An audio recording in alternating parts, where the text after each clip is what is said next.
Hey everyone. Today I spoke with Jon Lasser. He's a graduate professor of psychology here at Texas State University and also teaches a course on Bob Dylan. Today we spoke all things Dylan and it was a really fun show to do. Whether you've just seen the Timothée Chalamet movie or a huge Dylan fan, there's something here for you. John's a great guy and he really knows his stuff. Enjoy.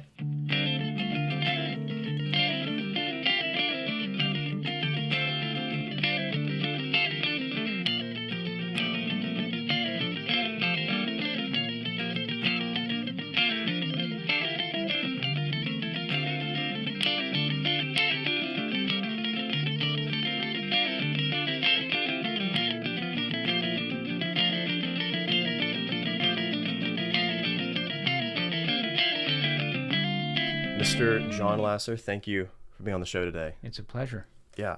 So first and foremost, you were here at Texas State teaching classes on Bob Dylan. That's right. I came to Texas State in 2002, so I've been here a long time, and teaching mostly graduate students in our school psychology program. And this was the first year that I offered a Dylan class through the Honors College.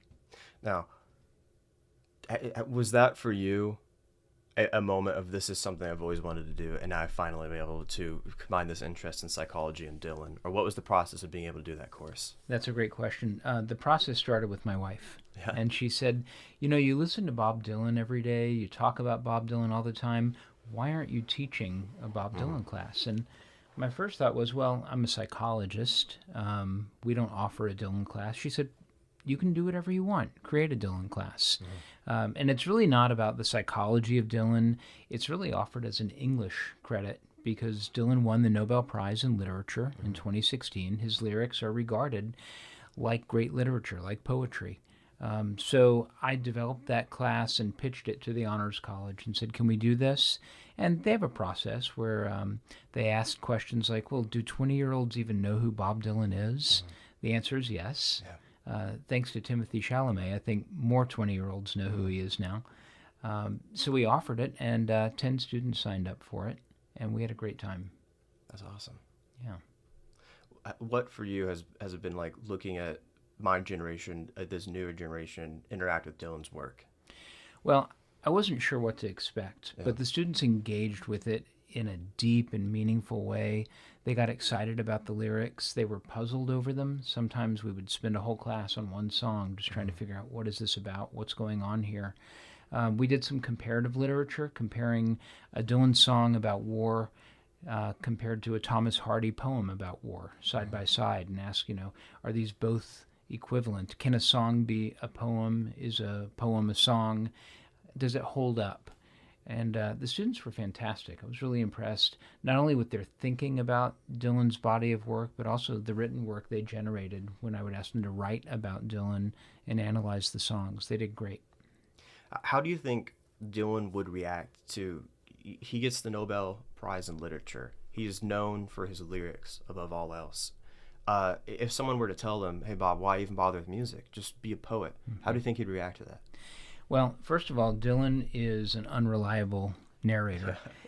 He makes stuff up. When he first started giving interviews, he told these wild tales about running away from home at 13 and joining the carnival. None of that was true.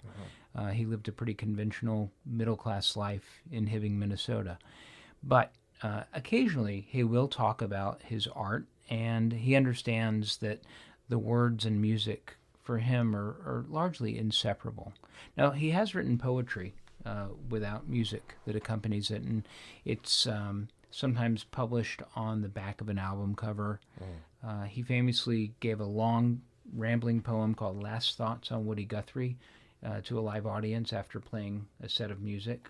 So that kind of indicated this is separate. This is spoken word poetry. But he doesn't really think of his work as literature. So when he won the Nobel Prize, I think he was surprised. Right. You mentioned kind of the self-mythologicalizing or self-mythology that Dylan does. How much of that do you think is him kind of struggling? Because the first people that come to mind is, I know Prince did a very similar thing. Yeah. And it's hard not to see it, just with the knowledge of Prince, as almost a defense mechanism of he is a person that at his core seems pretty introverted, but he's built this very elaborate character. And part of that is he can't really put too much of himself in it. With Dylan, do you see that is kind of, I guess, from the psychological perspective, there's only so much use in psychoanalyzing someone that cryptic. But do you see that as him trying to build a mythology as an art piece, or is this a defense mechanism? What do you view that as? That's a great question. I try to avoid applying psychoanalysis to a celebrity figure, right? Without sitting down with someone and interviewing them. What do I know? But I think that Bob Dylan in particular has created a character, a role, and he plays that role. His role model when he was first coming up into the folk scene was Woody Guthrie, who also fictionalized his own history in his book Bound for Glory, which was an important book to Dylan. So I think part of it is performance art.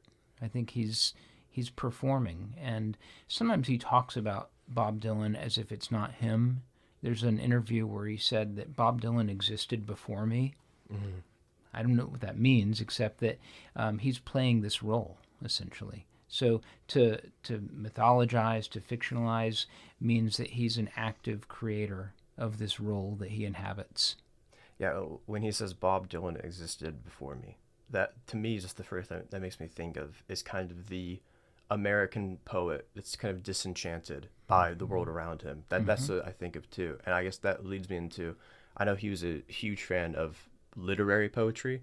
I'm curious, what was kind of his background with literature? I know that in his book, I believe it was Memoirs, Volume 1, right? Chronicles, thank you. I know that there is a section in it that I've seen people online pretty confused by, where I think it's just a paragraph from The Sun Also Rises by Hemingway, just pasted in exactly. Yeah. So tell me a little bit about his literary background and kind of the joy he takes with words, Yeah, he became enamored with French symbolists, in particular Verlaine and Rimbaud, and he mentions them, name checks them on the Blood on the Tracks album.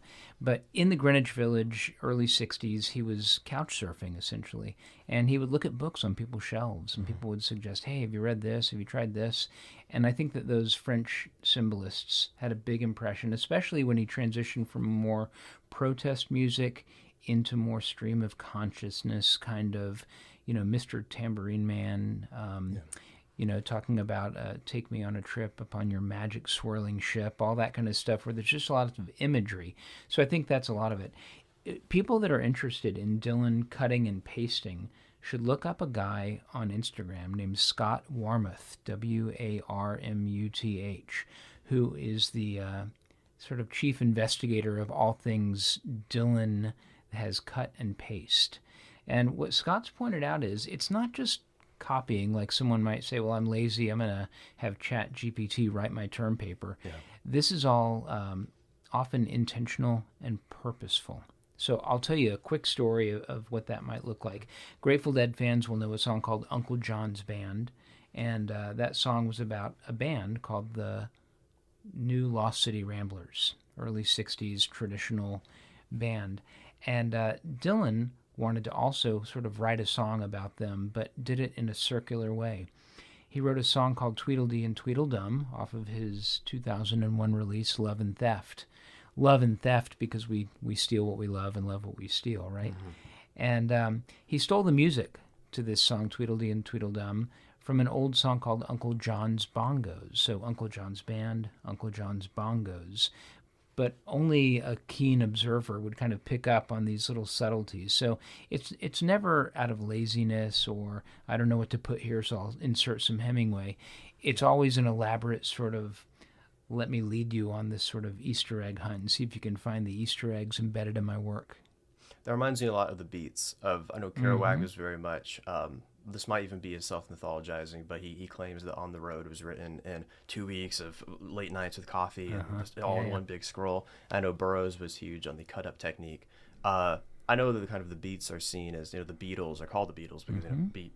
So walk me through kind of that beat influence on Dylan. Yeah, I mean, Dylan and Ginsberg were very close. And in fact, Ginsberg toured with Dylan in the 70s on the Rolling Thunder Review Tour.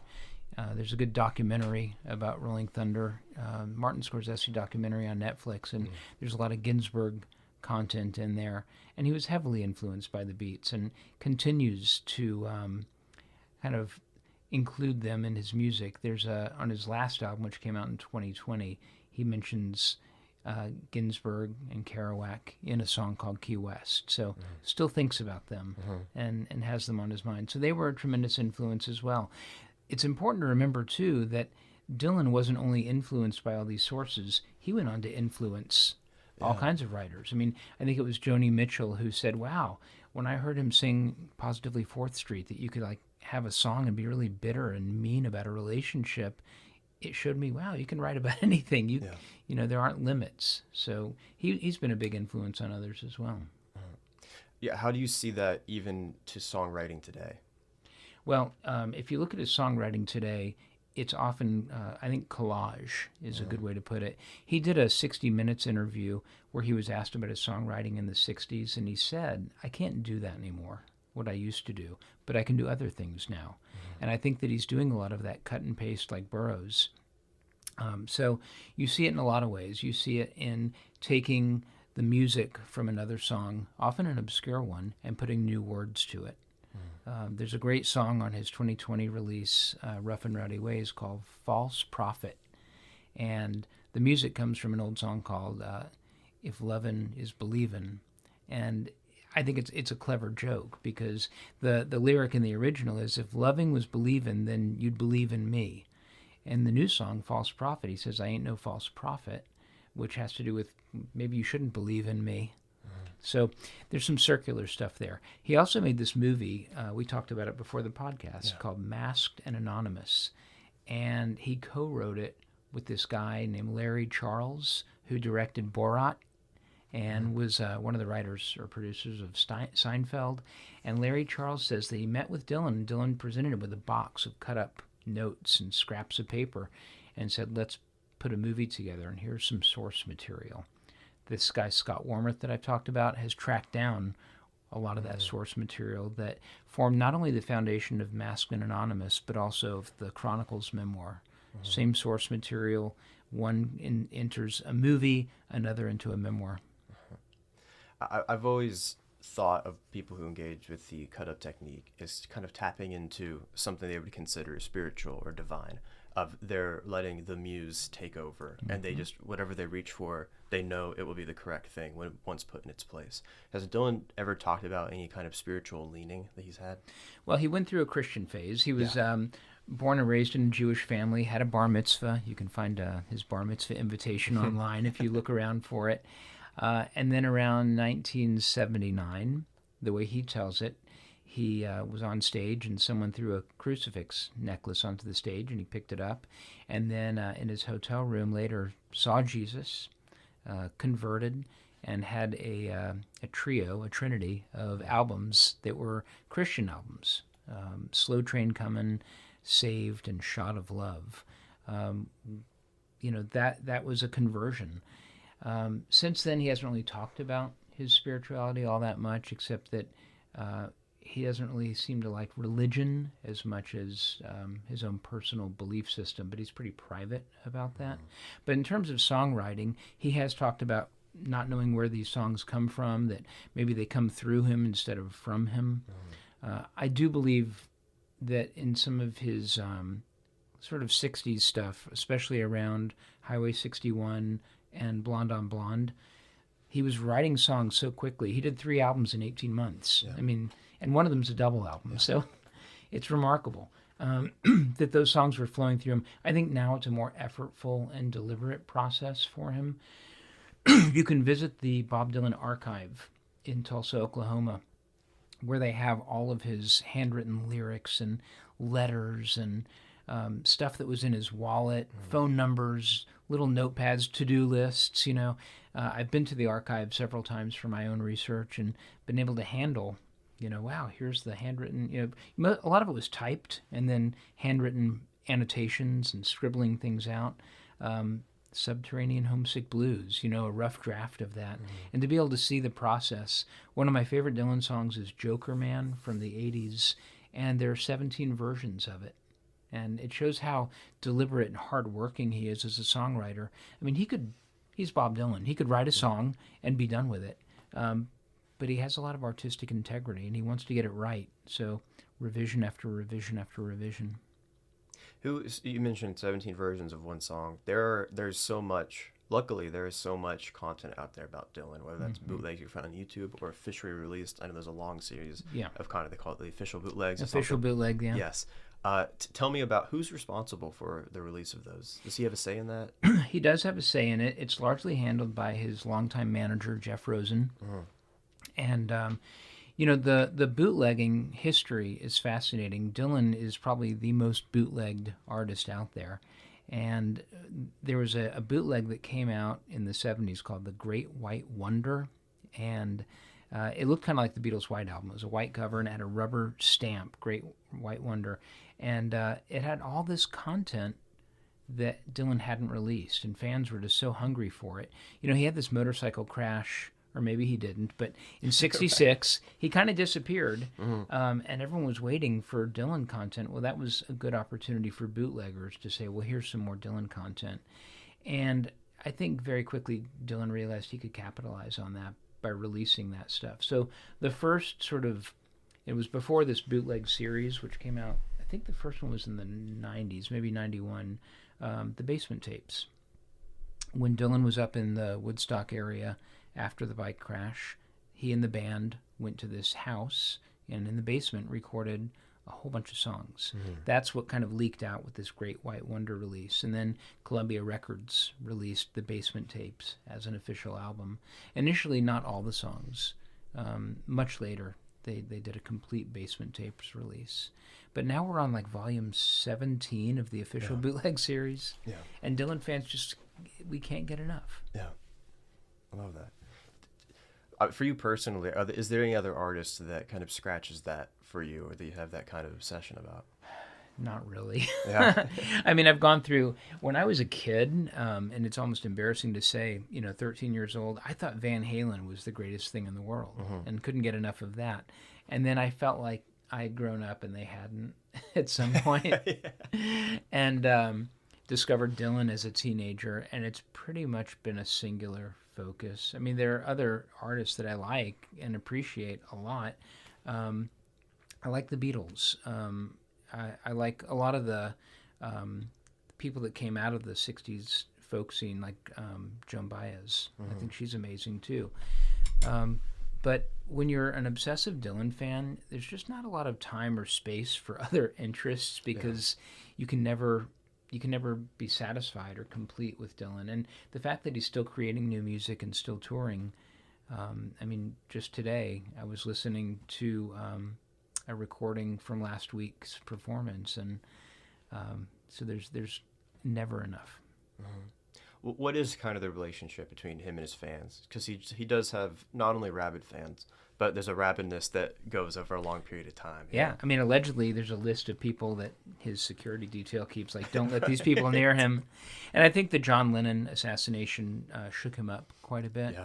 Yeah. On the other hand, I know someone, there's like Bob Dylan Twitter and Bob Dylan Instagram, and you get to know these other people. And I know a woman who got to meet him, and he said to her backstage, there should really be a Bob Dylan fan club. I'd like you to start one. So she did.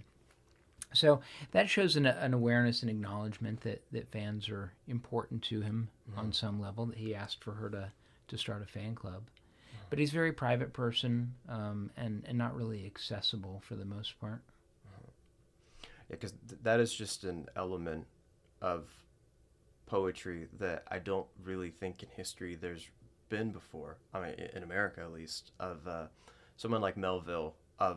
Melville never had a moment where he went on stage and people were cheering for him, and we want more and give us more. Here are the expectations. They're higher and higher and higher. Yeah. He didn't have that. So that is something unique to Dylan, and that, I think, if recording technology was developing alongside these artists in the 60s, 70s, 80s, you have the Beatles using different track technology, and as they're going on, they're experimenting with that, so the music gets more experimental. I think that did welcome a kind of renaissance of music that Dylan was able to be the center of. So, some would say he's the Da Vinci of that.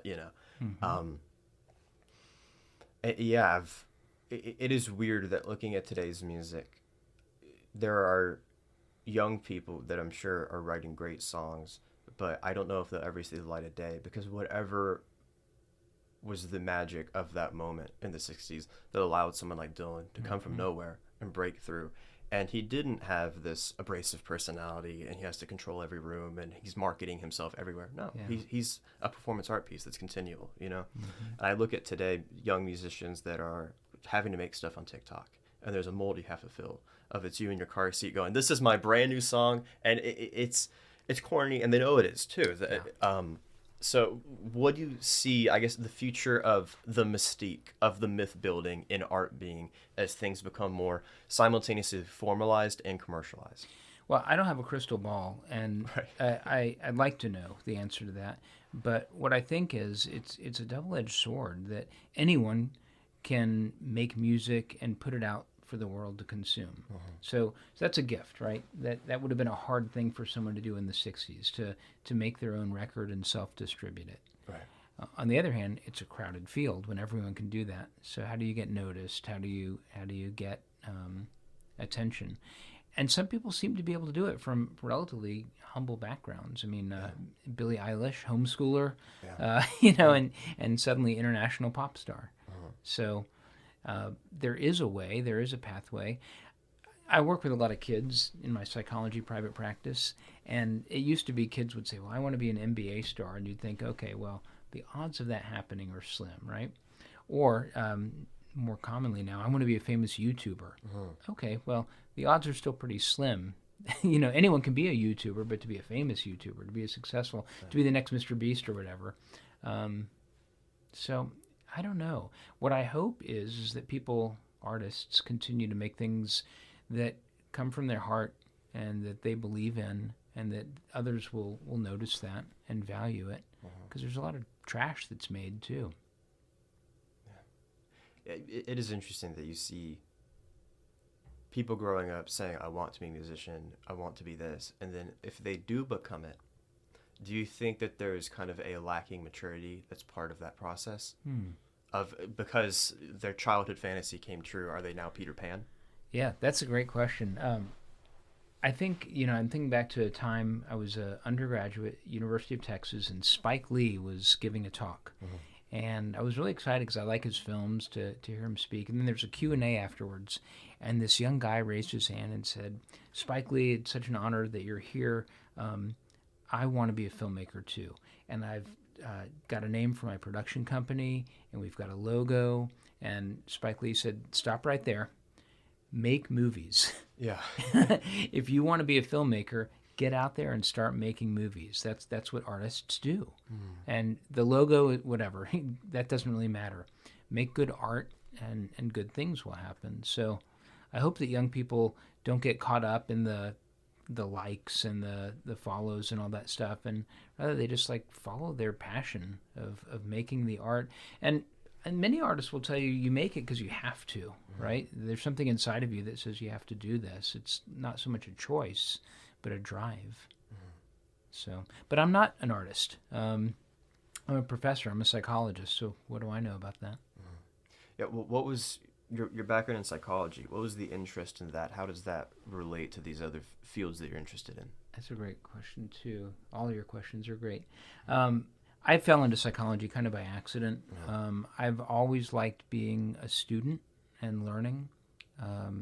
So I got an undergraduate degree that was a kind of broad liberal arts degree, and then I got a master's in sexuality education and wasn't ready for the workforce, or just wanted to continue schooling, so found a PhD program that happened to be in psychology. I'm not sure that was super deliberate. So I think of myself as a learner more than anything. And I think there's something about Dylan's body of work that lends itself to scholarship and scholarly inquiry. I'll be on a panel this summer at the World of Bob Dylan conference, and we're having a panel on teaching Dylan. I recruited 5 professors from different universities to come together. And if you look at our backgrounds, we're all different. I'm from psychology. There's another guy who's more probably from an English department, which makes sense. We have 2 classicists who study ancient Greek stuff, which Dylan loves, by the way, and incorporates in it. But all of these professors from different areas all love Dylan. And I think that says something, that And it would make sense that someone who studies literature would like him, but there's something about him that just says, like, study me. And there's, like, I think 1,000 published books on Bob Dylan now, which is remarkable. Yeah. And people have been teaching Dylan in university settings since the 70s. So it's content that says, study me, think about me, write about me. The psychology of music, one of the first parallels that comes to mind too is with music. A lot of people, you ask a Mick Jagger, a John Lennon, a Bob Dylan, David Bowie, how'd the music come to you? And they probably say, I couldn't tell you. It's just, like you said, there's an element of it that's non-measurable, that it occurred to me. And then someone who studies classical music, who's a professor in that, might go, no, you're using a C chord and then you're strumming like this. I actually can break it down for you. So there's this weird tension there. Maybe they're reverse engineering it, though, to say, Right. first comes the inspiration and then comes the analysis.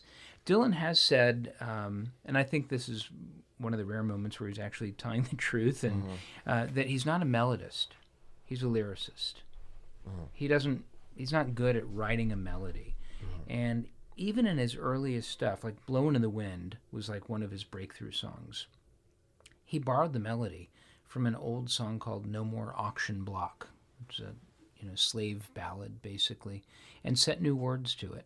So that's what he's done, largely. Some people hear La Bamba in Like a Rolling Stone. He doesn't really write melodies.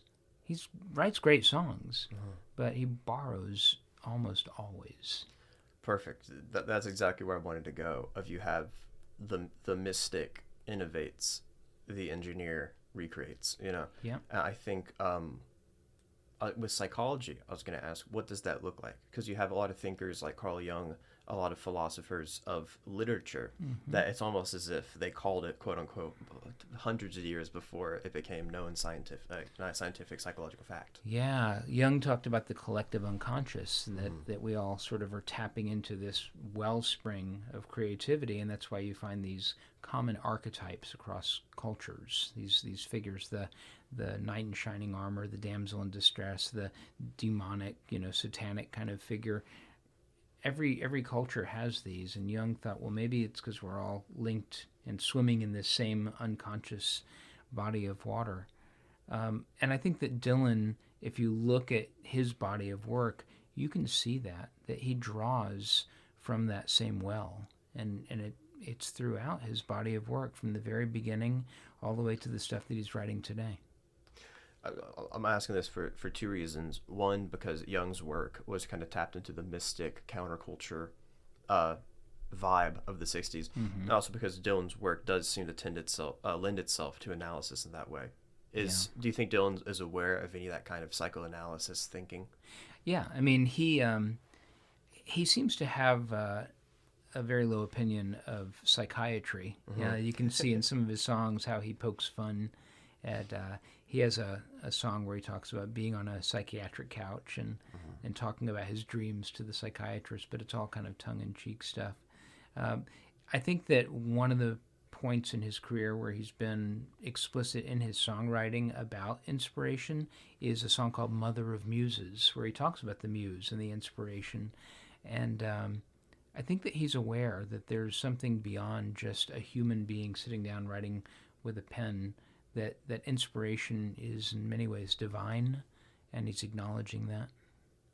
Has he talked about much in the way the sculptor says what comes to them is from the divine, but at the end of the day, it's their hands on marble. With Dylan, has he talked about his relationship with the language, with the tool of language? Well, he has said that the tradition of songwriting is his lexicon. So that's what he draws from. Right, he's aware that he is not separate from that tradition. He's part of that tradition. So I think that his creative process is to draw on that. So when people say, "Oh, look, on this album he borrowed from this Japanese, guy who wrote a book about gangsters in Japan," Dylan's response is like, "Well, of course I did. Yeah. I was reading that and it became a part of me." It's not plagiarism, it's the folk process. That's what we do. Do you think there's something uniquely American about Bob Dylan? Because everyone outside America seems to think It so. seems to be, yeah, that it's hard to imagine a Swedish version of Bob Dylan, um, which is not to say that other countries don't produce great artists, but he draws on that American tradition. The anthology of folk music was an important set of songs for him in his early career, and the extension of Woody Guthrie into him. He also, everything he gets really good at, he seems to put down and move on to something else. Yeah. So he's restless in that way. He started off in high school in sort of rock and roll bands, early rock, right? He's from the 50s, basically.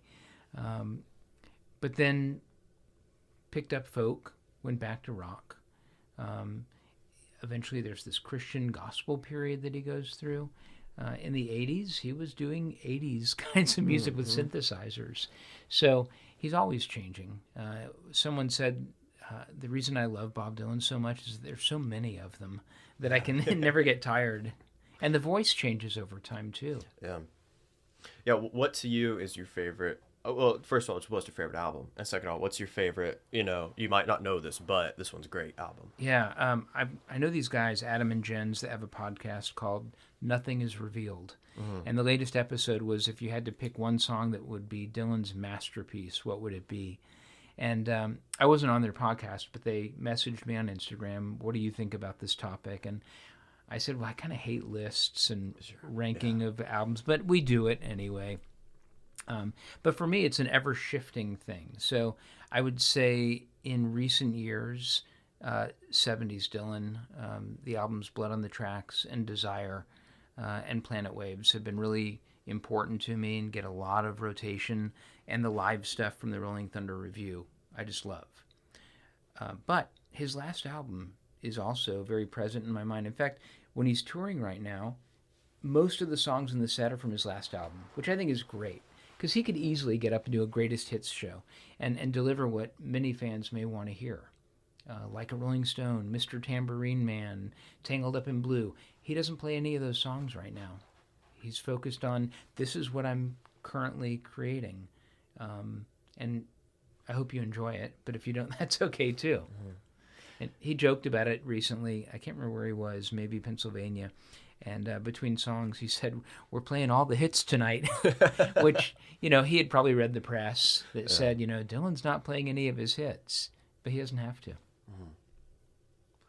Yeah, did he think much of the album as a storytelling body? Or was it just, this is the most recent stuff I have that I think is worth it? Throw it on the album, because some albums feel very cohesive. I find Desire to be a very cohesive album, and other albums feel like kind of on purpose. They're supposed to be, here's just a dump of what I'm working on. Yeah. Like there's the idea of a concept album, like when the Who did Tommy, this rock opera, and the whole album sort of tells this one story. And I'm not sure that any of Dylan's albums, while I agree Desire is cohesive, I don't think any of them are like, here's one story spread across an album. It's a great question. His last album has, I think maybe his longest song ever. It's a 17-minute song about the Kennedy assassination, which is remarkable. But the rest of the album is not about Kennedy. There is a weird thread that runs through it on presidential assassinations. Mm-hmm. So McKinley was assassinated, and he's mentioned in a song on that album called Key West. There's a song called I Contain Multitudes, which is a Walt Whitman reference, where he says something like, I carry 2 pistols and 4 large knives, which apparently is what Abe Lincoln's security guard carried with him. So, and Lincoln was assassinated. So you have 3 different presidents who were assassinated in different songs on one album. I don't know what he's doing. That's pretty interesting. It is. Yeah. It is. And, wow. Dylanologists never tire of this stuff. And it's really fun to swap notes with people. I was just telling Scott Warmoth, who I mentioned earlier, Dylan sings Hello, Mary Lou on this song, False Prophet. I think that's talking about a Ricky Nelson song called Hello, Mary Lou. And Scott was like, "Oh yeah," and he also says, "Hello, Miss Pearl." I think that's about this song. So trying to piece stuff together is really fun. Yeah, it seems that post World War II, there was, as a reaction to the events of World War II, of growing up in the aftermath of World War II, there was a lot of art that tapped into something universal that was made. I think looking at Dylan's music specifically, of the kind of his revolutionary songs, his protest songs, uh, don't feel as much as they're attached to a specific era. He's not name dropping. Sometimes he is, but he's not name dropping. Here's exactly what's happening, and here's why I'm mad about it. Yeah. It's there's always some greater theme that he's tapping into that makes it universal, where everyone can look at that and go, I can relate to that, even if I've never experienced what he's experiencing. In a weird way, it feels like that has been lost, or just we've misplaced it as a culture these days. If I look at specifically the Trump era, regardless of one's feelings about him, it's just interesting that I don't think there's been a lot of great Trump era art that has gone, wow, that really explains where we are in a way that's greater than just an emotional reaction. Yeah, there's a guy, I think his name is Jesse Wells. Have you heard of this guy? No. He's a singer who does a lot of political stuff. And I think most of it is just solo acoustic. Yeah, he's a young guy, right? Yeah. He did one about the shooting of the United Healthcare CEO. Yeah. Yeah, Yeah. that guy's fantastic. So, yeah, and I think, he may be a counterexample. Sure. But I think for the most part, you're right. You take a song like A Hard Rain's Gonna Fall. It was written in the 60s, but you could play it today, and it's dealing with things like climate change and war, and it's timeless in some way, and I think it still really holds up. Songs about racial injustice, well, we still have racial injustice. Even though Dylan's stuff was written sort of at peak civil rights era time, I think a lot of the songs really do stand up to the test of time. Yeah. Because of that, what do you think the Dylan legacy will be? With Melville, there's Moby Dick. I don't know enough about him to know if he knew that was my magnum opus. I think he really liked it. But with Dylan, what do you think will be looked at as this as his contribution to the culture? And that was kind of the question on what's his masterpiece. Sure. And the fact that Dylan fans can't agree on it, like there's so many good candidates for this is Dylan's masterpiece, says a lot about this very long body of work. We're talking about 1961 to currently touring, performing, and writing in 2025. Yeah. It's a huge span of time. Many people regard Blood on the Tracks as his masterpiece. But I'm skeptical because that was 1975, and he's done a lot since then. It's a very high quality. So I don't know. I think that 100 years from now, 200 years from now, when they look back at Dylan, they'll see an artist who, like we said, was a painter, a sculptor.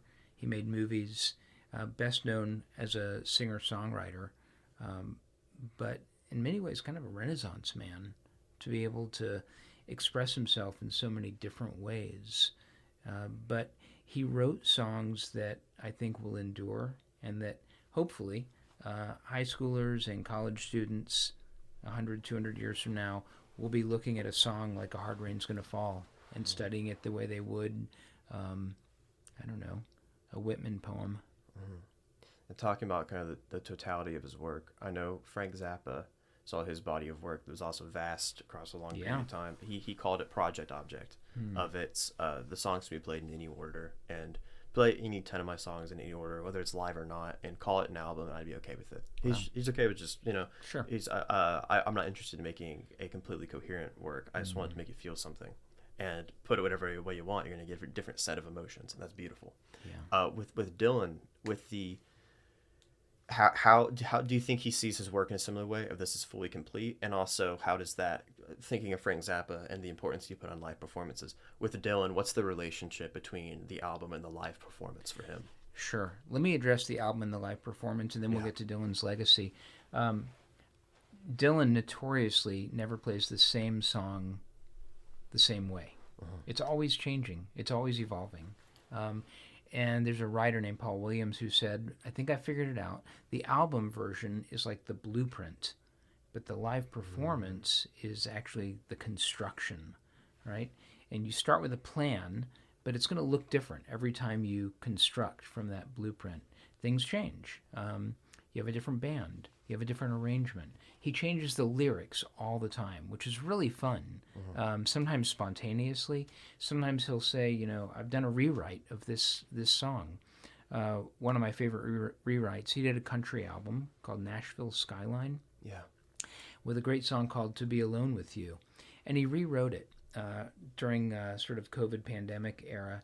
And to me, it speaks volumes about, like, I was a young man when I wrote that song. I'm not a young man anymore. I'm an older man now. Now I'm still addressing maybe a love object, but I'm doing it with, a little perspective. So I like that about Dylan, that it's always changing. So we did in the Dylan course that I taught, we did To Be Alone With You 1969, To Be Alone With You 2020, side by side. Let's compare and see how the song has changed and how it's similar, and that's a lot of fun. As far as legacy, I think he is concerned about his legacy. I think that's why they created the Bob Dylan Center.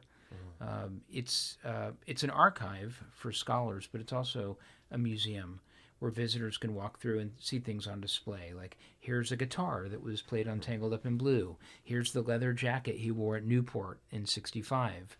And it's a lot of fun to walk through there and see all this stuff on display.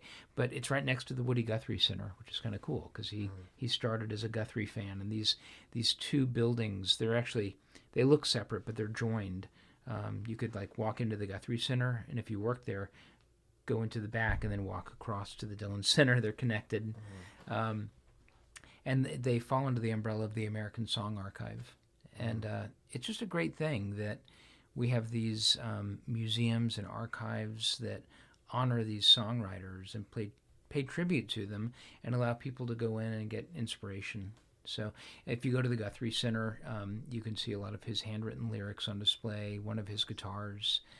He famously had the This Machine Kills Fascists on his guitar. They don't have that particular guitar, but they have one that he had carved his name into that someone had found in, like, a Goodwill store in Seattle. And they authenticated it as a Woody Guthrie guitar. Wow. Yeah. Huh. That's really neat. Yeah. That kind of shows, too, another just fun contradiction of Bob Dylan is this awareness of himself as a character, but also this complete humility, this lack of interest in himself. Of, sure, he didn't think of that guitar, this is a deep historic piece. He thought, I'm going to give this away. Yeah. Or he might have been even thinking larger than that. Part of the myth is, I'm just going to give this away. And then it gets found. And now the story's better than it ever could be. Well, when he got the Nobel Prize in Literature, he didn't initially respond. And people were wondering, like, what's going on? Right. Usually there's, like, a statement to the press, like, oh, I'm so honored to receive this, just silence. And then typically someone who gets the Nobel Prize in Literature goes and delivers a speech in Sweden. Is that where it is? I don't know. Yeah. I think so. And he didn't go. He still had to deliver a speech, so he wrote one and recorded, like, audiobook style, and delivered that speech remotely. But for whatever reason, I think maybe he had some discomfort. And in his speech, he reflects on, I've never thought of my stuff as literature, and I'm a little bit surprised by that. Yeah. Maybe the statement is not going. You sit around an award table with a glass of wine and a suit on. Maybe that's not his scene. Not his scene. Yeah. He performed at the White House when Obama was president, and Obama said, usually when we do this, the artists hang out afterwards. And typical Bob Dylan, he just took off. He played his song and left. Yeah. I've noticed an interesting thing too. I'm thinking again about influences of. I've noticed that an artist will list everything except their closest influence because then they don't want to look like they're copying too much. They get a little embarrassed. Like for me, and I brought up Prince earlier, Prince and David Bowie, I see that line. Where I don't think Prince has ever mentioned being influenced by David Bowie. But whereas I look at the discography side by side, it's hard not to see some pretty direct, like Ziggy Stardust and Purple Rain. I see a lot of similarities. And right before Ziggy Stardust, you get Hunky Dory. Or before Purple Rain, you get 1999, which are these are the little more experimental, there's some dabbling going on, but great works in their own right. Yeah. So with Dylan, do you think there's any cards he's keeping close to his chest? I don't think so. I think that he's been pretty explicit about Hank Williams being a huge influence, Little Richard being a huge influence. In fact, in his high school yearbook, I guess they have to write, like, what's your goal or ambition? It was to follow Little Richard. You know, he put it right there in his high school yearbook. He has a book out called The Philosophy of Modern Song, where he talks about all these songs that are important to him. And then, are you aware that Dylan had a radio show called Theme Time Radio Hour? Yes, that was in the early 2000s. Yeah, and he did like 100 episodes on Sirius, and each one would be a theme. So it'd be like, this theme today is flowers. We're going to play songs about flowers. And it showed that he's kind of an omnivore. He likes everything. And you see that too in the stuff that he's pulled together. We talked about the cut and paste stuff. Scott Wormuth has a Pinterest site called Bob Dylan's Bookshelf. And you think, well, what is Bob Dylan reading? Well, you can look and find these little things that have been pasted here and there. There's like 60 different books on the shelf. And it's high and low culture. So, yeah, Hemingway works his way into his memoir, but so does a weird travel guide to New Orleans. Like a tourist's book that would say, like, this is where you can get the best beignets or whatever. Nice. It's bizarre and fascinating at the same time. And some of that travel guide stuff ends up in his songwriting. So he's an omnivore. And he is not afraid to either explicitly say, this was a big influence, like Woody Guthrie, or to let you know indirectly by, well, this is an influence, and you know it is because I put it in this song. Yeah. What do you think is Dylan's relationship with current events as they happen? Because you have those protest songs that, I mean, his finger's on the pulse. Yeah. But, I mean, does he look at today's world, do you think, and really much care about? That's a great question. I we don't know. Yeah. He's pretty silent on that. The last time he made an overtly political statement, it was still, very Dylan-esque for him to not say it directly. So I think it was around the time Obama was elected for his first term. Dylan on stage said, I was born in 1941, around the time of Pearl Harbor, and we've been living in darkness, and maybe things are going to change. Pretty vague, though. Not he doesn't endorse political candidates. You look at Springsteen, he will, speak Very directly and politically involved. Dylan doesn't do that, and I think he got burned in the 60s by people calling him voice of a generation and a protest singer, and he never wanted that title or that role or that responsibility, and ever since then has been fairly silent. Now, Hurricane is a political song about racial injustice, and that's from the 70s. So even though he set down protest music, he has a song on his album Modern Times, which may be 2006 or so, called Working Man's Blues, that's about, how we have shipped a lot of manufacturing jobs overseas, and that's been hard on the American worker and the economy. But it doesn't have the bite that some of the early protest music did. So we're not really sure what Dylan thinks, and maybe, for all we know, he's fairly apolitical at this point. And I think that part of that may be, and I'm not 83 years old, but when I am 83, I can imagine looking back and shrugging and saying, all those marches and protests, did it really make a difference? I mean, we've got so many problems. Yeah. We're so divided. But, the idea of activism, it's a young person's game. Young people have a lot of optimism and hope and idealism. As we get older, we get more cynical. That really must be weird for him to be so much of a symbol. A symbol that a lot of people don't really care to know about in the kind of depth we're talking about. Which, like, that must be interesting to, you go to McDonald's and order something, and people are looking at you as, oh, you're the symbol. Can you show us your wisdom? And he's like, oh, sorry, I'm having a day out, Yeah.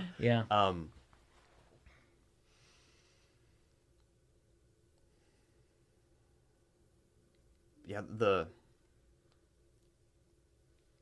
those radio episodes, I'm just thinking about you have the albums on top of the albums, and then you have the radio shows on top of the radio shows, because I know looking in the 60s and 70s interviews, he very much saw the interview as part of the performance of just the classic press conferences. You got the cigarette. Yeah. He looks like he doesn't know where he is. That it's part of the charm, right? It is. So looking at those radio shows, I mean, what were kind of the big? Because that seems like just a huge moment as a Bob Dylan fan. Is looking at that. What came out of that, really? You know.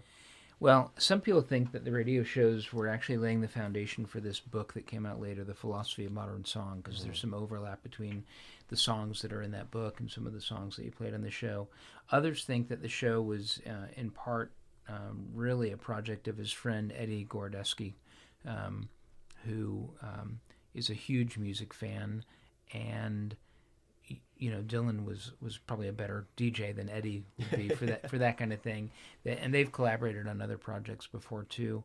But Dylan fans liked it because they got to see Dylan in another version of Dylan where he's funny. He's telling jokes. He had a whole episode on whiskey, and he said, if you ever have a cold, here's what you do. You make some hot water with lemon and add some whiskey and drink it, and I guarantee your cold will be gone in 2 weeks. He's hilarious. There was a period of time where he was telling dad jokes from the stage. He'd be introducing the band, and he'd say, this is our bass player, Tony. He hurt his foot the other day, and we had to call a tow truck. It's just like, what is Bob Dylan doing? It reminds me a lot of Norm Macdonald. I know Norm Macdonald. He's a Dylan fan. Yeah, he cited a lot of love for Dylan. So much he named his son Dylan. I didn't know that. Yeah, wow. yeah. And I think Norm had a similar thing of a performance isn't about whether or not you and the audience like it. It's about what does the performance and your reaction mean for the next observer. Yeah. Which is the Dylan. Him getting booed for the Dylan goes electric, that moment. That can't help but feel like he really basked in that.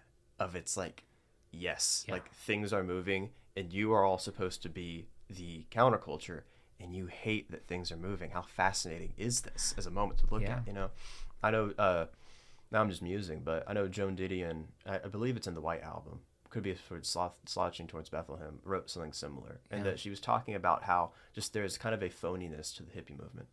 And it's interesting looking back how now today, the first thing...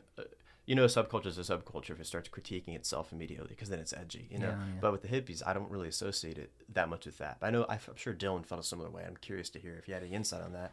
But with the Didion story, to her, a big moment of this has shattered for me, of this is just about people getting high. This isn't a revolution. Is whenever I believe she was at a house party of this very kind of hippie scene, and she hears a baby crying in another room. And the baby's cryings are...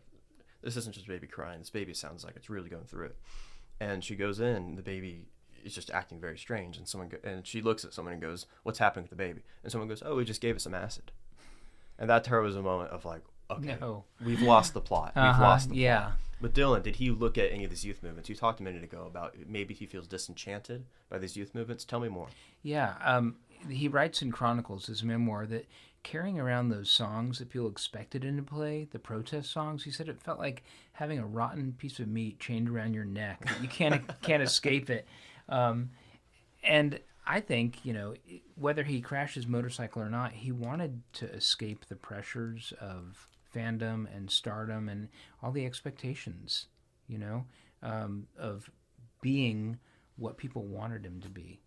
And they do a nice job in the movie of have you seen the Complete Unknown? Sadly not. I love Timothée Chalamet, I love Dylan, but I haven't gotten around to it. I think it's streaming now. Yeah.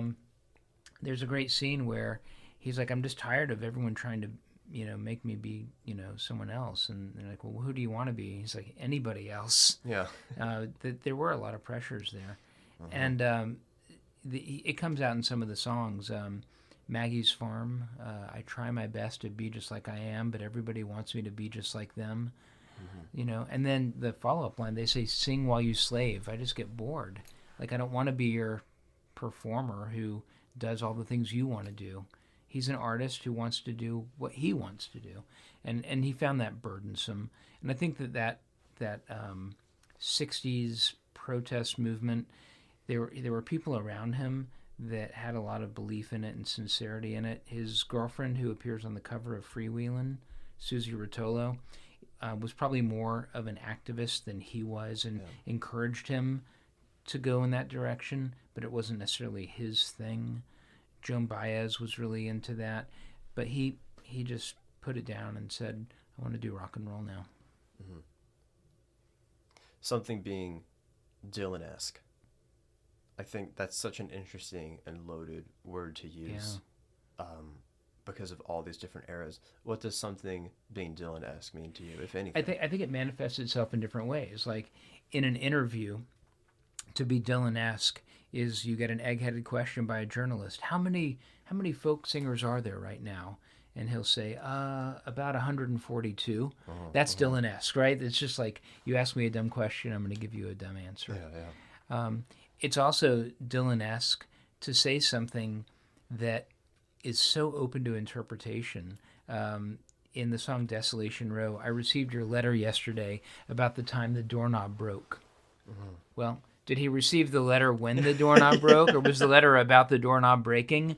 That's Dylan-esque to me. So Dylan-esque rears itself in different ways. His art is Dylan-esque. It's very his visual art, that is. He appropriates all the time. So it's not unusual to see in one of his paintings a little detail that's like, oh, this is from a movie that he saw, or sometimes the whole painting is a scene from a movie. He was looking at a still shot from a film that he liked, and he painted it and put it in a gallery because he can do that. Nice. Yeah. Yeah. So let me get back to something that's important. He does appropriate a lot, right? He borrows, he steals. We have a great book in the library at Texas State called No One to Meet, which is a line from Mr. Tambourine Man. And the guy who wrote it, Rafael Falco, says that Bob Dylan is original. Of course he is, right? But the fact that he appropriates doesn't diminish that. In fact, to be original is to have an origin. To be an inventor is to have an inventory, but to create something new from that inventory, right? So all of this idea of like, well, it's not original if you took this line from here or took that tune from there. Of course he's original, but he also has great source material, and that's what I like about him too. Yeah, and on that, Dylan does get put in this weird place where he's seen as, I think from a kind of academic standpoint, he's seen kind of first as a literary figure. And I think whereas with someone like the Beatles, even with how well-renowned, well-respected they are, the Beatles can be seen as, I just enjoy the Beatles, and that's why I like the Beatles. Yeah. I don't want any long question about it. Whereas with a writer, it's always, well, what did you get out of the work?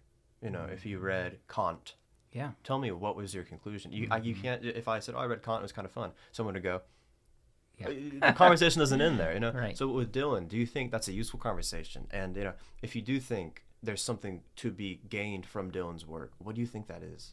I think it's important to think about Bob Dylan's role in our culture as an influencer. That's probably the wrong word, because that has a specific context when we talk about an influencer. Right. But he's had a tremendous influence, not just musically. I mean, a lot of people say, well, the Beatles were influenced by Dylan, right? They were singing "She Loves You," yeah, yeah, yeah, and he pushed them to say, you could do a lot better than that in terms of poetry. And then their music did become more poetic. I hear Bob Dylan in "You've Got to Hide Your Love Away." Yeah. Right? Yeah. So, and he introduced them to pot, allegedly, and that made a big difference too. But he's influenced fashion, right? He's influenced the way we think about poetry and relationships. His influence has been one that can't even be measured. It's just so broad. So people sometimes think of him as a 60s figure, but I think of him as like a 20th century figure, and now into the 21st century. But he's been making music across decades and changing the way we think about politics, about love, about sex. I think that it's hard to even capture and respond to that question, because Bob Dylan is a phenomenon, and continues to be. I think that's the right answer. Yeah. Okay. Yeah. Personally, have you seen Dylan live? Many times. I unfortunately lost count because I didn't realize you're supposed to actually keep track of that. Right. So, but I've seen him recently. I saw him in March in Tulsa, March of 25, and then April of 24 in Austin. But I've seen him many, many times, going back into the either late 80s, early 90s. Yeah, late 80s. One of my most memorable shows was Austin, 1991. It was at a place that no longer exists called City Coliseum, but it was anything but a coliseum. It was more of a barn. And it was general admission, and indoor general admission. And I didn't know that. And I remember when tickets went on sale, I got up really early and rode my bike to this place. You'd have to buy tickets, like there was no internet, you know? And I was like, I can't believe there's not a line. I want to be first in line. There's no line. And I got my ticket, and it said general admission. I was like, oh, that's why there's not a line. But then I got to the venue really early and got in the front row. Awesome. And 91, and was like this close to him, and it was just super exciting. I saw him in 2002 in Austin, and I won a radio call-in prize that was really cool. It was front row tickets to the show, an autographed Bob Dylan poster, and the entire Bob Dylan catalog on CD, which, you know, at the time was up through 2001's Love and Theft, which was released on 9/11/2001, which has presented a weird dilemma for Dylan fans. Like, there was a terrorist attack today. Do I still go and buy the album? Yeah. Yeah. I've heard different Dylan live stories. I mean, there's a million, but some where he has the seriousness of a composer. He walks out, he's dead silent. He goes on the piano, he goes on the guitar, he leaves. Some where he's messing around and he's just having a good time. What are kind of the Dylans you've seen? I've seen it all. There have been times where he spoke a lot from the stage. He doesn't really speak much at all now. Basically just introduces the band, and that's it. In the Christian period, he would preach from the stage. Which was kind of weird. And you can hear some audio. Fans were belligerent. He's pissed fans off through the decades, but they would say things like, you know, play rock and roll. We don't want to hear this Christian stuff. And he would say, you know, you want to rock and roll, you can rock and roll all the way to hell. You know, go see Kiss if you want to. I'm only playing Christian music tonight. He's a band leader. And you can see him eye contact with the musicians, you know, nodding when he wants them to solo. It's really cool to see that. At times, his performances have been sloppy, maybe due to substance abuse. At times, he's been like absolutely perfect. Right now, he's mostly on piano, and he's very inventive in the way he plays piano. When I saw him last month, we're in April now. I saw him in March. He played guitar on 2 songs. But in a weird way, he was sitting on his piano bench with a guitar with his back to the audience. All right. So, yeah, he's Bob Dylan. He can do whatever he wants. Yeah. But I think his live performances are amazing. If you can listen to one of the official live recordings from '66, it's really good. He would come on stage, solo acoustic, and play songs from, you know, like Blonde on Blonde, and then intermission, and then the band would join him, and they do a loud rock and roll set, and that's where he got booed and called Judas. Yeah. What's the history? You'd mentioned that. I hadn't even thought to ask about that, but the history of Dylan and substance abuse. What has that been like, and is that noticeable in his work? That's a great question. He doesn't really talk much about it, so a lot of it is speculation. But I think there were a lot of drugs. He has said that he didn't do songwriting with drugs. He said songwriting's hard. But I think that sometimes because of the pressures to perform, World Tour 66, it was a combination of uppers and downers, and sometimes some of his live performances, they showed some of that.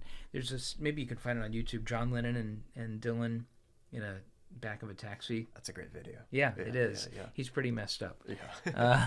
Pretty hungover there. And I think that towards the 80s and 90s, there was a lot of alcohol. But, like Keith Richards, he moves on. He's still performing in spite of it all. But he probably should be dead if you think about the motorcycle crash and the drugs and everything. Right. It's remarkable. Yeah. Yeah. It's also cool that an artist would be kind of lucky if they have one of these legendary moments like Newport 65 that they highlight in that movie, A Complete Unknown, where they wanted him to play folk, he plugged in, and everyone went crazy and booed. But he had multiple things like this throughout his career. The motorcycle crash was sort of an iconic thing.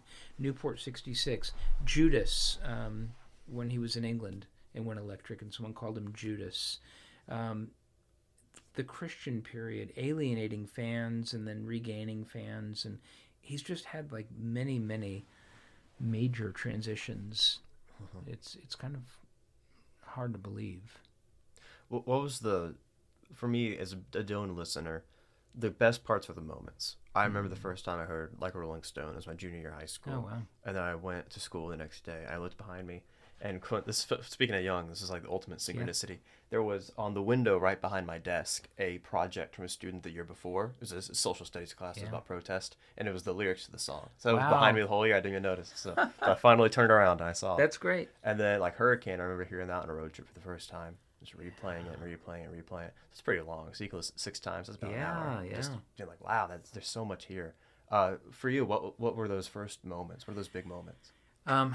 The first Dylan album that I got was actually Dylan's Greatest Hits Volume 1. And it had Blowin' in the Wind and Mr. Tambourine Man, but I think it had Like a Rolling Stone on it as well. And every one of those songs, I remember thinking, I've never heard anything like this. Yeah. And there's this voice that is not a pretty voice, but it's such an interesting voice. It's so textured, and it wasn't just about the vocal quality. It was the phrasing and the pauses and the hesitations. And I thought, this is really something special. And then I realized, oh my gosh, this is probably 1987. I am so far behind. There's all this stuff that's happened from his first album all the way up to here, and it was pre-internet, so it wasn't easy I couldn't just stream everything, and I couldn't, go to Wikipedia. So my development of interest was probably slower than it would be for someone who discovered him today and could have everything at their fingertips and just sort of do a crash course on that. And a lot of the people that I follow on Instagram are much younger than me and know a ton about Dylan. And it's kind of exciting to see that. But those early songs, I think the spirit of the protest music resonated with me. The teen angst of Like a Rolling Stone resonated with me. And then he was also sort of this man of mystery. Who is Bob Dylan? Oh, he changed his name, and trying to figure all that out and sort it out. The 80s were kind of, in retrospect, a low period in terms of his creative output. Although we sometimes listen to some Dylan stuff and initially dismiss it and then revisit it later and say, oh, actually, that's quite good. So his 84 album, Infidels, first album after the Christian period, titled Infidels. It's really good. He had a Jamaican bass player and drummer that give it kind of a reggae beat to some of the songs, and the songwriting's really interesting. It was also kind of a return in some ways to some protesty type stuff. There's a song called Union Sundown on that album, again about manufacturing jobs being shipped overseas. There's a song on there which would be really interesting to listen to now with Israel-Palestine conflict, called Neighborhood Bully, that never mentions Israel specifically, but Israel is the neighborhood bully in that song. So I don't know. I like to remind myself that just because I didn't like something that Dylan did, it may have been the wrong time that I was listening to it. Let's give it another shot. The album that people love to make fun of is Self-Portrait. Came out in 1970. The Rolling Stone Review started out with the question, what is this shit? Have you seen Spinal Tap? No. You haven't seen Spinal Tap? I know. Oh, you got to see Spinal Tap. My dad tells me that all the time. Yeah, it's so good. They're a fictitious band. It's a mockumentary, but one of their albums is called Shark Sandwich, and the album review is Shit Sandwich, which I think is a reference to the Rolling Stone review of Bob Dylan's album Self Portrait. What is this shit? And Dylan fans are kind of divided on it. Some people hate it, some people love it. But one of the bootleg series things that came out was called Another Self-Portrait, which is outtakes and stuff from that time period. And you listen and you go, gosh, this stuff is really good. And everyone hates this album. So I think you have to be in the right place and be ready to receive that stuff. Yeah, music is pretty unique that way for me, where if there's a movie I see, and if I don't like the movie, I don't think if I see it again, I'll start liking it. Yeah. Or a book. If I don't like a book the first time, I don't see myself, unless it's many years later, coming back and going, oh, this is actually genius. Yeah. With music, though, I remember I hated the Beatles, and then I thought, I'm going to listen to all of it. Everyone's telling me to listen to all of it. Now they're my favorite band. That's how that goes. You can also hate stuff because it's popular. Sure. Like, everyone loves it. Yeah. I hate the Eagles, which is an unpopular opinion. Yeah. Me too. Okay. Yes. Yeah. And people don't understand that when I say that. Yeah. To hate on the Eagles real quick. Yeah. There's just kind of a soul in their music that I just feel like is kind of missing. You know? I listen to a whole album, and I'm not going from feeling to feeling. I'm just going from a collection of sounds to another. Yeah. I mean, do you think that? And being, I guess, like a lifelong student of Dylan or a fan of one who's obsessed, do you think there's a comic Watchmen, and in it there's a short story, I forgot how it's presented, but it was really good, of this guy who talks about when he was a kid, he was really into butterflies, obsessed with butterflies. Every Christmas he's getting butterfly books, he's got butterfly posters on his walls, right? And then he goes to school, majors in biology, it's his PhD. He's the world expert in butterflies. And then one day he realizes, I don't even know if I like them anymore. Yeah. But I'm this far. With Dylan, is there any of that for you? I've never had the experience of, now, go back to Van Halen. I'm sure I don't like them anymore. But no, I can't imagine ever getting tired of Dylan. But that Watchmen, there's a movie, The Watchmen, and they use a Dylan song at the beginning of the movie, The Times They Are Changing. Yeah, that's weird that you pulled that up. Yeah, I mean, I can imagine maybe that could happen to someone, but Dylan fans are pretty loyal. Yeah, and just the diversity of the work too. I mean, it's just... That's right. If you're tired of folk Dylan, listen to country Dylan. You get tired of that, listen to rock and roll Dylan. Yeah.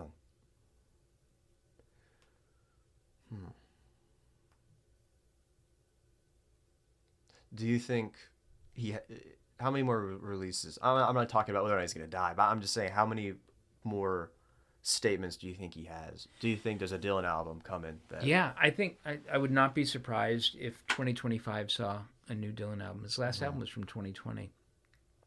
For a period of time, he did nothing but albums of like Frank Sinatra covers. That was really fun. Yeah. There was, in the early 90s, he did 2 albums of like traditional folk tunes. He didn't write them. He just, it's like, here's my version of a traditional folk song, and did 2 albums of that back to back. So he's unpredictable, but I do think he's not through. I think that he's going to continue to create, and I imagine we'll see more paintings from Dylan as well. He never stops. If you in the archives, when you look at his handwritten lyrics over the years, a lot of them are written on hotel stationery, because he's always touring. Yeah. And while he's on the road, he's always writing. So I do think we'll see more. Is it true that he's never owned a home? Or is that a myth? No. He has a big mansion in Malibu, California. Oh, nice. Okay. He, for a while, owned a home in Scotland that he recently sold. So Malibu is home base. Interesting. But he plays about 100 shows a year. So, yeah. No, I spent a lot of time at home. Yeah. Has he ever talked about explicitly any jazz influence? Because I know the Beats. I know Kerouac cited one of his biggest literary influences as being jazz, because the free form. Not a whole lot for Dylan. In Chronicles, the memoir, he talks about being in a slump and going. I think he was in New Orleans and went into a club. Sat in the back and listened to a jazz musician, and that reinvigorated him. but no, for the most part, I don't think so. He doesn't really think of himself. He's done some interesting collaborations. Wynton Marsalis and Bob Dylan did a song together live that's on a compilation. It's kind of cool to think about, like a jazz musician and Dylan collaborating. Yeah. But no, I think that he's really seen himself more as kind of a at the roots rock and roll. That's really early rock is what I think he always circles back to. He was born at the right time. I mean, born in 41, teenager in the 50s when rock was first, created. So, yeah. Yeah, a lot of the kind of Renaissance comparison I was making earlier, I think where I was going with that, I think I lost it about halfway through, was they have the printing press, and then give it a couple decades, then you have, okay, here's the Renaissance. You have the dawn of recorded music that has some quality to it in the 20s. Give it a couple decades, now you have that. You're right, if it's just such a unique blend of an artist that he is, that just straight up would not have been possible. He was born 3 decades before. He would have been there a lot later. Yeah. He has talked about being in the studio and preferring a more antiquated set of equipment for recording. Wasn't really interested in a whole lot in the high technology stuff. He likes, old microphones and old amps. He likes to record live, with the band in the same room. Which is not really done anymore. Yeah, right. But that's what he likes. Yeah, I mean, if my next question for you is, if you had one question for Dylan, what would it be? If you could sit down with them, but I know mine would probably be, how does he interface with reality? What I mean by that is that the biggest thing, there's a recording equipment I can see a screen of right behind us, is. One interesting thing with just recorded music today is because it's basically all done on computers. Every facet of it is filtered through. You're being forced to work with the same interface. And same thing with the kind of TikTokification of all art is you need to make whatever art you're doing needs to be sanitized, needs to be filtered through TikTok to therefore become commercial to get picked up by the algorithm. With him, it just seems pretty clear that he despises that. So I would ask him, how do you see these things? When you picture music in your head, everyone pictures it a little different. Yeah. How do you picture it? Just hearing a muse on that. That's a great question. Well, first of all, even though he's 83, he is on Instagram. Oh, cool. And he's on Twitter. And Dylan fans get really excited when he posts something. I know he's posted some wildly obscure things the past couple months. He has. And that's really a lot of fun to see that. But meeting him would be exciting, but also very intimidating. And someone recently asked me, like, what would you do if you met Dylan? I think I'd tell him a joke. That would be like my best way to engage with him. I think that it must be awful to be Bob Dylan and people, asking like, oh, Ballad of a Thin Man, who's Mr. Jones? And, there's so much pressure on him so I think I'd want to be the guy that doesn't pressure him. Right. Also, going through his archives, I went through letter after letter of, Bob, can we use your song for this movie? Or Bob, I have an idea for this. Will you get on board with it? And people want to take from him so much. But what I'm curious about primarily is his artistic process. So if I were to ask something of him, and his contemporary artistic process, I don't care so much about how he used to write songs. If you were to write a song today, Bob, tell me about your process. What would that be like? I'm curious how he does it. Does he sit down at a piano? Does he start with a book that he's reading? Where does all that come from? Because I do think it's effortful and intentional. But it just thrills me to see, once things have been out for a while and that Dylanologists can start doing the digging and the research, in the minstrel era, when people would do blackface, performances, there was an old play called Box and Cox. And the storyline was simple. One of them worked during the day, the other worked during the night. And unbeknownst to each other, a woman had rented out the same apartment to them. So one was there during the day, one was there during the night. It was kind of a comedic kind of thing. Well, in the song Tweedledee and Tweedledum, which is about Tweedledee and Tweedledum are twins in Alice in Wonderland. Yeah. he quotes the minstrel play Box and Cox. That's really brilliant, isn't it? To say, like, this is a song about twins, and unless you're paying attention, you're not going to know. But the Dylanologists, they say, wait, this line is odd. There's also an Edgar Allan Poe story about a guy that meets his doppelganger, and that works its way into the song. So all this stuff about twins, and then on the same album, but not on the same song, there's a reference to Siamese twins. What's the process? Like, what's going on here, Bob Dylan? How are you pulling in, like, okay, you're fascinated with twins and doubles. Did it start with that? That's what I want to know. Yeah, the analysis of lyrics, that's always interesting because the process of lyric writing it's not like, I know John Lennon had the song Dig a Pony on Let It Be. He had heard that students were being taught Beatles songs in English classes, and he said, that's hilarious. Let me write a song that sounds really profound but doesn't mean anything. So Dig a Pony, you can radiate everywhere you go, stuff like that. He's like, it doesn't mean anything. It's just that's to mess great. with people. So yeah, he's giving them the material that they crave. Right. Yeah. Of the probably literally thousands, if you put together video media and written media of Dylan, books, articles, YouTube videos, documentaries, you probably got thousands of hours, thousands of things. What to you have really stood out as things where it's like, if you don't know anything about Dylan, a good starting point is No Direction Home, which is Martin Scorsese documentary about Dylan's early years, 61 to 66. It's incredible. Interviews with Dylan, probably conducted around the year 2000 or so. So he's, a lot of his memories, but tons of archival film footage. I showed it to my Dylan students, and they absolutely loved it. So that's a really good starting point for someone who wants to enter into that world. The podcast, Nothing is Revealed, those guys recognized when the Timothée Chalamet movie came out that there were suddenly going to be new Dylan fans that needed some help getting started. So they had some intro to Bob Dylan episodes on their podcast, which is another good avenue in. And then if you wanted to read a biography of Dylan in print, Clinton Halen's book, Behind the Shades, is very good. That one, that's mainly an oral history. Am I right on that? The Behind the Shades? Or is that... Clinton Halen uses multiple sources. He did conduct interviews for it, but also uses archival material. He's been to the Bob Dylan Center archives and gathered stuff too.